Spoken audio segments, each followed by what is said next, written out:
Bonjour à tous. Merci de nous suivre pour ce flash d'information. La première dame de Côte d'Ivoire, Dominique Ouattara, était l'invitée hier samedi de la 3e édition du brunch African Women 2.0.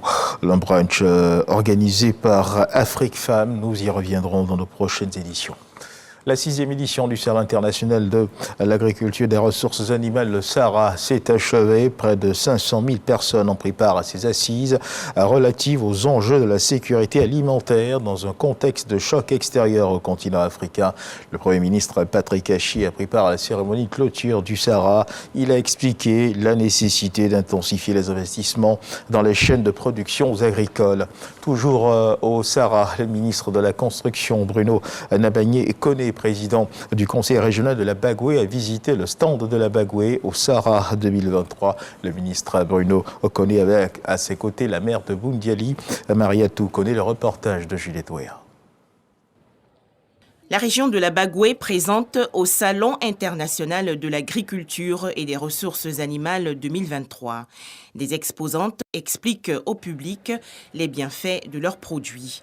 Graines de riz ou mil transformées en farine, poudre de gombo et autres denrées utilisées pour la cosmétique. Tous sont des produits du terroir. C'est très bon pour les cheveux, la cassure des cheveux. C'est un massage. Et lui, sa particularité, on n'a pas besoin de frotter, de masser. On l'applique simplement et avec une serviette chaude, vous la posez, vous posez la serviette juste sur le doigt. Le ministre de la Construction, Bruno Okone, également président du conseil régional de la Bagoué, avec à ses côtés la ministre de l'Éducation nationale, Mariatou Kone, par ailleurs maire de Boundiali, le haut représentant du président de la République, Gilbert Kone Kafana, et le ministre d'État, ministre de l'Agriculture et du Développement rural, Kobena Kwasi Adjoumani, effectuent une visite du stand de la Bagoué. Pour l'éducation nationale, c'est un moment, le SARA 2023 arrive à point nommé. Vous savez que nous avons fait les états généraux de l'éducation nationale et de l'alphabétisation. Au sortir de là, nous devons réviser, améliorer nos curricula. Et dans ce sens-là, nous avons introduit quelque chose qu'on appelle la créativité pour les enfants. Et nous avons déjà au sein du ministère quelques activités de créativité, mais avec le SARA, ça nous donne encore d'autres idées. Je suis très heureux que nous profitions de ce salon pour montrer la Bagoué, pour montrer le potentiel de la Bagoué, et nous l'espérons pour attirer vers la Bagoué des investisseurs ou des personnes qui ont envie d'aider la population de la Bagoué.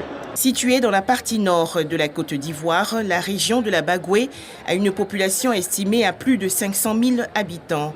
L'agriculture est la principale activité de sa population, avec la culture de la mangue, du sorgho, du maïs, du coton et de l'anacarde. Et en cette période de rentrée scolaire, Madame le maire de la commune d'Abobo, Candia Kamisoko Camara, marque sa solidarité envers les élèves et parents de sa commune. Elle a offert 45 000 kits scolaires aux écoliers des écoles primaires publiques, des établissements confessionnels et aux foyers Aquaba. À travers cette remise de manuels scolaires, la première magistrat veut améliorer les conditions d'études en faveur des enfants et encourager les enfants à mieux travailler.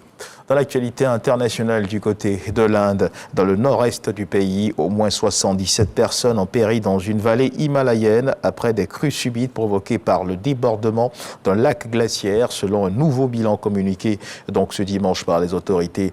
Au Sikkim, 29 corps ont été récupérés à différents endroits dans le Bengale occidental voisin. 48 autres corps ont été retrouvés. Plus de 100 personnes sont aujourd'hui portées disparues selon le dernier bilan.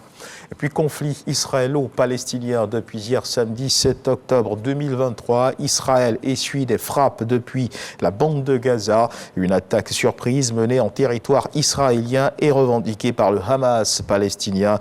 Les soldats israéliens ont pour mission d'évacuer sous 24 heures tous les habitants des zones israéliennes du pourtour de la bande de Gaza, où des combats héroïques sont en cours pour libérer des otages. C'est ce qu'a déclaré ce dimanche le porte-parole de l'armée israélienne, le général Daniel Hagari. Il assure que des dizaines de milliers de soldats combattants sont déployés dans cette zone avec pour mission de mettre hors d'état de nuire tout terroriste qu'ils rencontreront. Nous sommes en octobre. Octobre rose, mois consacré à la lutte contre le cancer du sein. Dans le cadre du magazine du dimanche, ce 13h, nous recevrons le professeur Judith Didiko-Coulibaly, directrice du CNRAO, le Centre national d'oncologie médicale et de radiothérapie Alassane Ouattara, avec qui nous parlerons de la lutte contre le cancer du sein dans notre pays. Nous ferons également un bilan de cette lutte engagée à ce jour. Voilà qui marque la fin de ce flash d'information. Merci de nous avoir suivis. Je vous retrouve à 13h pour le journal.